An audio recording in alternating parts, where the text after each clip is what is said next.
Now boarding Spirit Flight 237 to Honolulu. Oh, gosh. Now boarding Spirit Flight 237 to Honolulu. With that announcement, Brock Lesnar began to move with the rest of the passengers toward the onboard ramp. After the usual shuffling and waiting, Brock found his seat, put his duffel bag of beef jerky in the storage bin above, and squeezed in. Ladies and gentlemen, good afternoon. Welcome on board Spirit Flight 237 Dallas to Honolulu. This is Captain Richard speaking. Our flight time today will be around 8.5 hours, and our estimated time of arrival in Honolulu is 9 a.m. local time. Weather forecast says it should be sunny in Honolulu when we arrive. Brock had already put on his sleep mask and headphones as the pilot droned on. With any luck, he'd sleep the whole 8 hours and wake up in Honolulu. Brock was jostled awake by the sounds of shouting, screams, and what sounded like something heavy being hit over and over. His eyes quickly adjusted to the light, and he saw that the sounds were coming from the front of the plane. He got up and out of his seat and walked towards the commotion. "Hey, what's going on?" he asked a frazzled and scared-looking flight attendant. "I don't know, it all happened so fast. We were an hour out from landing when Captain Richards handed over control of the plane to the co-pilot so he could use the restroom. When he came back, the door was locked, and there was no response from inside. Then some passengers noticed our route starting to change on their screens. They've been trying to break the cabin door down for the last hour, but they haven't." "Stand back," said Brock, cutting her off. Instinctively, everyone backed away from the cabin door. "Oh, wait, we don't know what's going on in there. You could be running into danger." "I'm not running," said Brock, immediately producing a swift kick that shattered the cabin door's lock. Without thinking, Brock bolted into the cabin, grabbed the pilot's chair, spun it around, and stared into the co-pilot's dead, glassy eyes.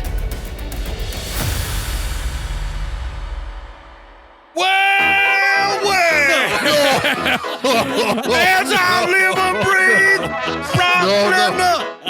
how in all of the good Lord's grace do we keep bumping into each other?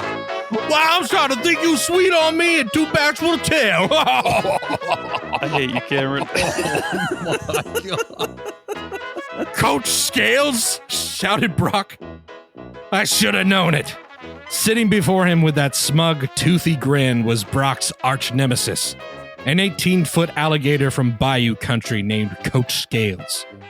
For the public, he played the part of a benevolent social benefactor, funding hospital wings, opening community centers, and giving out turkeys at Thanksgiving and Christmas. But it was all a ruse, a smokescreen to cover his nefarious criminal activities. The only difference now was, instead of his typical all-white three-piece suit and hat, he was wearing an airline pilot's uniform. "How did you get in here? What kind of sick game are you playing now?" said Brock. Well, I suppose cat's out the bag. It's an annual tradition of mine to host some of my fellow amphibious associates for a little get-together on my private island out here this ways. Oh, it's nothing to brag about, hardly more than a little atoll. We're having a barbecue, and since I value my employees and all their hard work, it behooves me to provide only the freshest meat that I can. "So you bribed some goon at Spirit Airlines to let you co-pilot so you could divert the plane to your murder island?" Whoa there, son, said Coach Scales. I'll have you know I'm a certified pilot through the FAA. Don't never let it be said Coach Scales is just serious about air safety.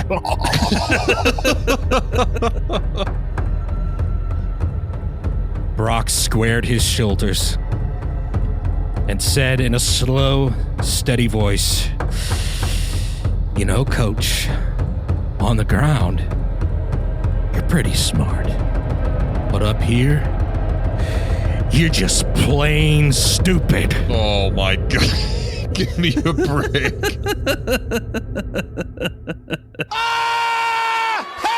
Okay. Hey, everybody.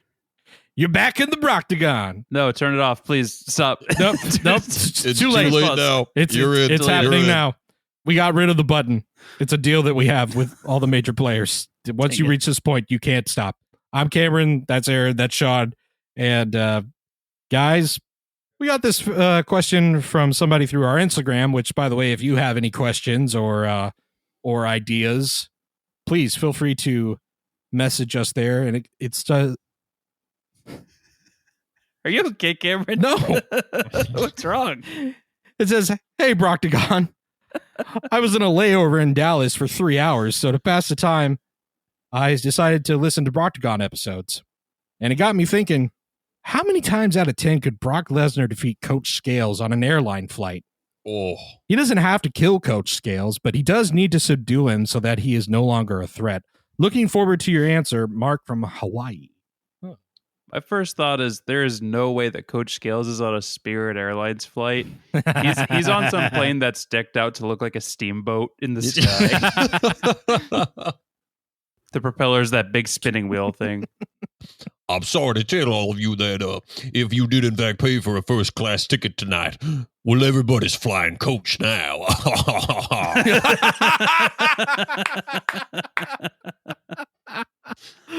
Oh, man. I wish I thought of that. Yeah, me too.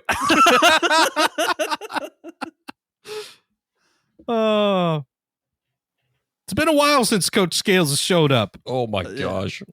Probably I think the last time, more than a year. I won't spoil it. Yeah. But, in true Coach fashion, when you least expect it, there he is. Listeners, if you're not fully up to date, Cameron did a great job in the cold open, but Coach Scales is a reoccurring enemy of Brock Lesnar who is hidden throughout this show.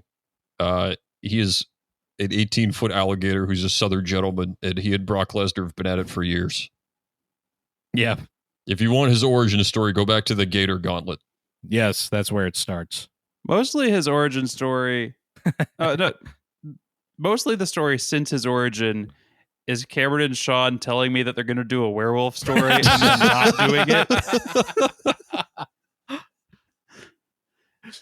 It would be proper that Coach Scales, a man of the world, he would be able to fly his own private planes. That adds up for the character. Yeah, absolutely. Pretzels, peanuts, crawfish etouffee. We got fresh water. We got Pepsi products.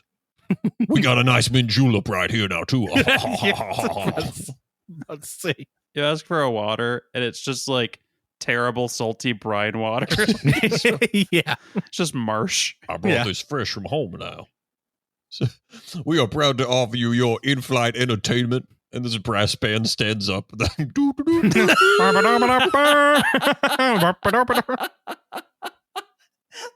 be the worst flight ever. The plane has two smokestacks like a riverboat. People are shoveling coal in the back.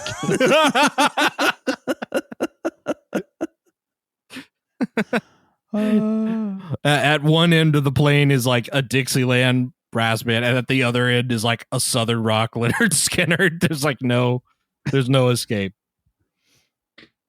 Have we talked about this on the show before? The annoying bands Yes. on planes. Yeah, we've talked about that. Yes. If I'm on a plane and I start to hear the opening song from Lion King begin to be performed, I'm heading for that emergency exit. I don't care. I don't care how high up we are. For a small fee, we could upgrade your seat. The Coach Scales just comes over and eats the person next to you. That's a little more legroom for you now, son. Now, who else wants an upgrade? And if you sign up for the Spirit Airlines card today, you will get yourself 3,000 miles. We will waive the application fee, and you get a big old bowl of spicy jambalaya as soon as we get down on the ground. Unfortunately, the infotainment system is down, so I will be reading to you some of my favorite passages from Huckleberry Finn. Yeah, didn't he eat Mark Twain Yeah, in a he previous did. episode? I can't remember.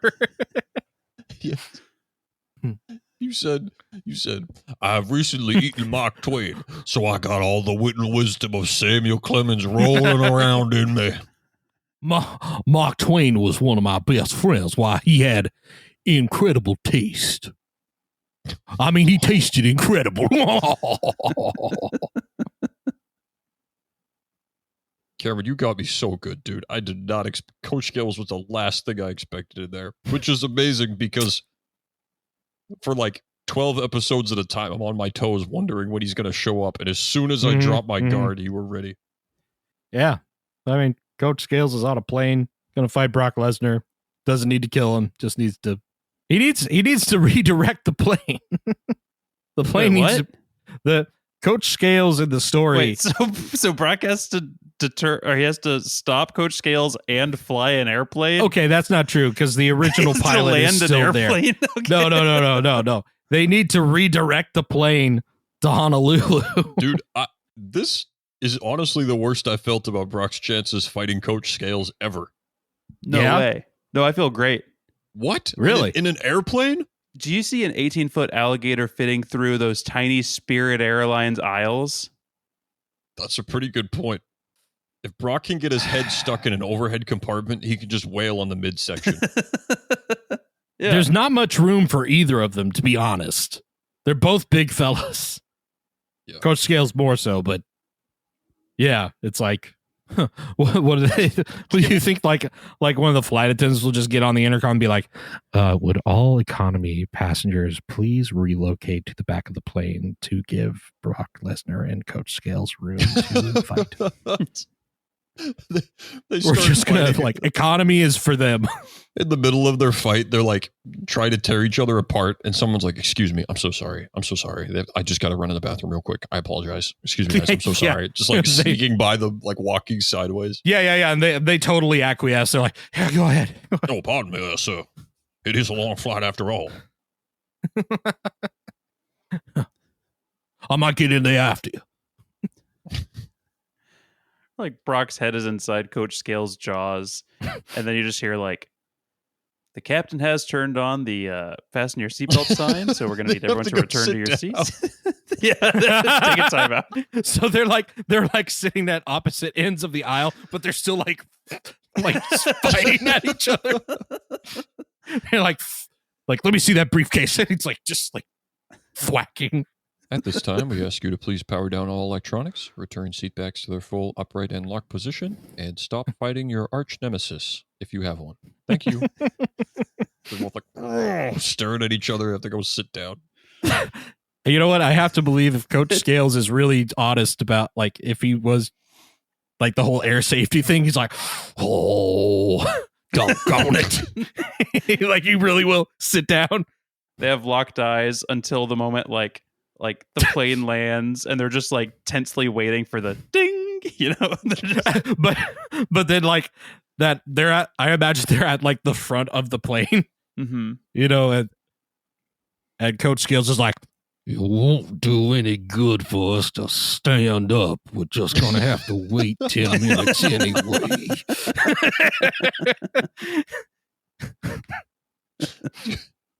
The two of them, in the spirit of the question, they have to do a layover together.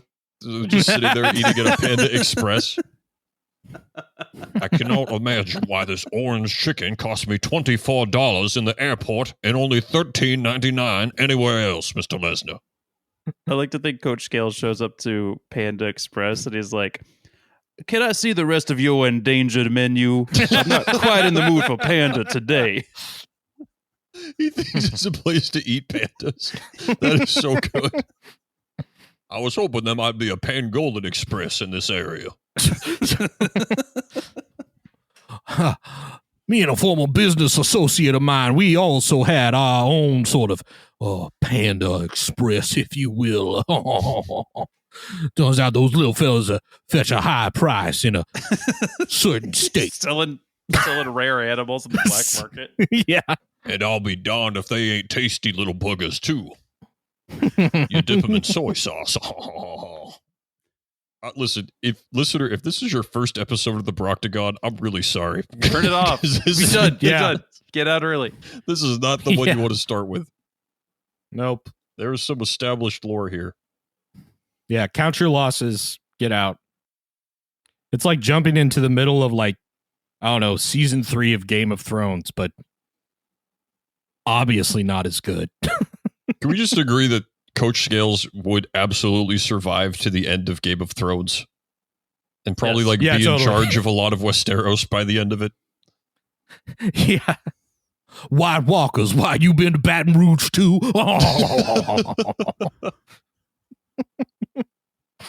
He gets traumatized and he just keeps saying, "Would you hold that door for me kindly, sir? Please, would you hold that door for me kindly? Do me a kindness and hold that door for me."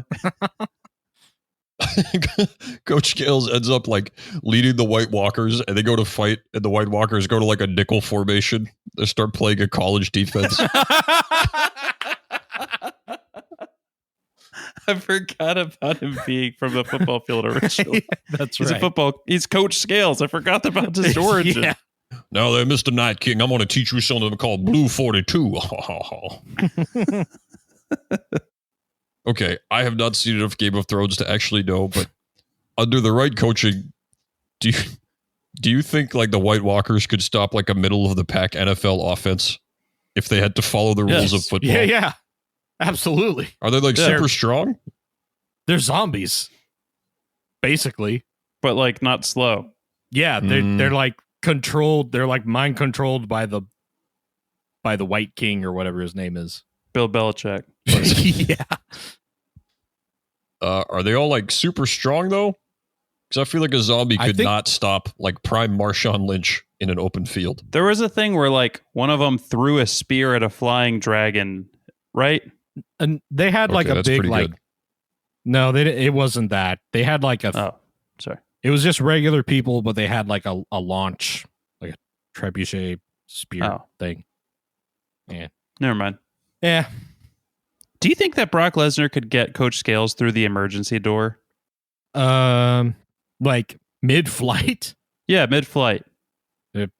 Probably. I mean, him and everyone else in the vicinity would die, but because they'd all be sucked out. Oh yeah, I'm assuming they clear out, and I'm assuming he would like hold on somehow, you know, Or Wrap- like maybe grab like onto a strap. or him and like Coach Scales would be in a death fall. And then Coach Scales would be like, Why, Brock Lesnar, I believe you're falling for me. Yeah, Coach Scales does seem like the kind of guy that would always be wearing a parachute just Yeah. in case. Yeah, he pulls his parachute and it's like painted to look like the Louisiana state flag on the way down. It says like "Go LSU" on it. I think Brock Lesnar defeats Coach Scales on a Spirit Airlines plane 7 times out of 10. yeah. Yeah, not great, but very good. Maybe the best odds I've ever given him. Yeah. Yeah, What would you give him to like sweeten it? to make it 10 out of 10. Yeah, what would you give Brock to make it? I don't 10 know, out of maybe unlimited grenades. On an airplane? No, that's a terrible Yeah, weapon you're on a right, you're plane. I'm sorry, a ladder. No, yeah, it's a good airplane's hard. Can I side note? How have we never thought of an airplane as a location for our questions? We're coming up This on is 100 brilliant. episodes of this, and no one's Yeah. ever asked us an airplane question. Incredible. Great job to Mark. Daphne and Mark, In whatever. Hollywood. Mark in Hollywood. Mark in Hollywood, Hawaii. Excellent. Yeah, that's a great question. Yeah. Mark. It changes everything, you know? There's also, I mean, I guess it's a Spirit Airlines flight, but I'm not really all that well versed on different kinds of, because there's like the super bus, Airbus or whatever. Spirit planes are tiny. Oh, frick. Okay. Yeah, if it's like a huge like one of those, dang it, what are they called? Are you thinking about like the plane ride that costs like 20 grand and like you're able to sleep and they like bathe you in milk or what? Yeah, like what wait a minute, Cameron, what? No, Yeah, they that bathe is you in milk and then they feed you hay. that is first class on Spirit, but you have to bring your own milk. That can be arranged. You come onto the plane, it's like there are no seats. It's just like piles of straw. You have to bring your own milk, and you have to do it in the lavatory by yourself, and you can't let anyone know what you did. That's actually available on any flight, but you have to be really, really careful. Trains, you can do it on the Amtrak. Again, really, really careful is the important thing. Don't tell a soul. You know what's a really good idea for Brock, too, in the situation? What? The snack cart. Oh, yeah. Oh, that could create some space. Yeah. You know what, And it's though? heavy, For what? too. Ooh. Like, he's going to create space, and then what? They're just going to stare at each other. Like, it's not like Brock. Also, well, you could throw luggage. It's also got wheels, too, so it could be used against him, too. I think if it's a straight up pushing things battle, Brock probably wins. But then Coach Scales just reaches over the cart and bites his head off. Yeah. I don't know. There's all sorts of like, stuff that people have brought on that like I got all the current editions of Game of Thrones in hardcover. Let me chuck these at him. On Spirit, they will give you a backpack full of grenades if you sign up for their credit card. That's like the welcome bonus. So, like, he might have that on the plane. We're called Spirit Airlines because if you fly with us, that's what you risk becoming. A spirit. Non-corporeal form airlines was already trademarked. Hey, are you guys flying home for the holiday? Yeah, I'm thinking about flying Spirit, but there's a really good deal at Ghastly Visage Airlines. I thought about doing shedding this mortal coil air. Yeah. They're paying me $100 to fly. I don't know. Have you guys heard of sentient mist? It's a free flight. I just have to agree to donate all my organs to a mysterious oligarch if anything happens. Nothing's going to happen, I'm sure. Doesn't every flight have like an air marshal on it too? Yeah, but we don't know whose team he's on. Coach Scales has dirty money everywhere, that's true. Cameron. That's true. Yeah. Dude, Coach Scales might be the marshal.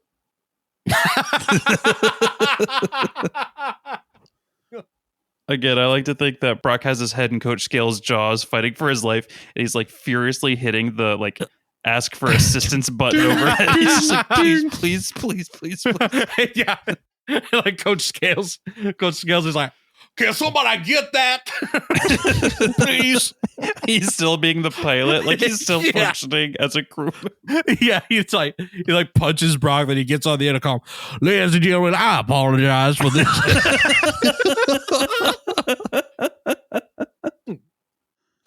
It's a dead giveaway to Brock because they do that safety presentation at the beginning, and the voice is like, please remember to put your oxygen mask on yourself before you try it for a neighbor. Brock's like, I know that. Unless your name is Brock. Also, underneath all your seats, you will find a bottle of Coach Scales' proprietary Baton Rouge barbecue sauce. If you want to slather that up on yourself, just feel free to go right ahead. I think I'm going back down to 6. Yeah? This is tough. Dude, listen, I'm at 6. I think that the limited motion slows down Coach Scales, but there's a lot fewer good weapons here for Brock. Like when he had him fighting a castle and there were swords and stuff, great. This is Brock pretty much has to like win by brute force, which he can, but it's way harder in a confined space like this. Or launch him out the emergency exit door. Yeah. And I think Coach Scales is so big that would be hard to force him out. I mean, the wind or the force of the air would be pretty strong, I think. No, and that's true, but I'm saying he's just too big. It's like when you get something clogged in your vacuum. He's enormous. Oh. He's 18 feet. So they just keep him there until they redirect to Honolulu. He's just like blocking the door. Cameron, what's your answer? We're at 6. I'm at 6. I think that's about right. Maybe 7. But 6 feels about right. Yeah, because there's not as much for Brock to work with in this situation, and I don't think anyone else is going to jump in to like help him. The air marshal, he's probably in Coach Scales' pocket. That doesn't help. So yeah, his only hope is like getting the airlock open and getting Coach Scales kicked out. Knowing Coach Scales, he would rig the plane so it's like, in the event of an emergency, we will release emergency overhead cocaine to release straight down from above. I always say, even if you're going down, you can fly high. Okay, that's another episode of Proxicon. All right. I'm Sean, that's Cam, that's Aaron. Thank you so much for joining us. Coach Scales is back, thank God. Okay, you don't want to miss next week, though. It's a big one for all you esports fans. Competitive Overwatch player Lee J. Walk is coming on the show. He's here promoting his new book, Life on the Sticks, How I Long for the Touch of a Woman. We'll see you next time.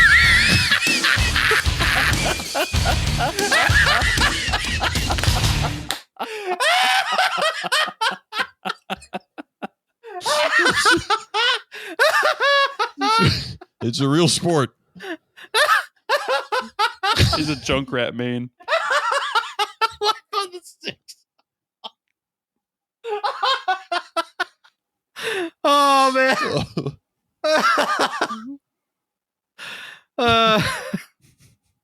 That's good.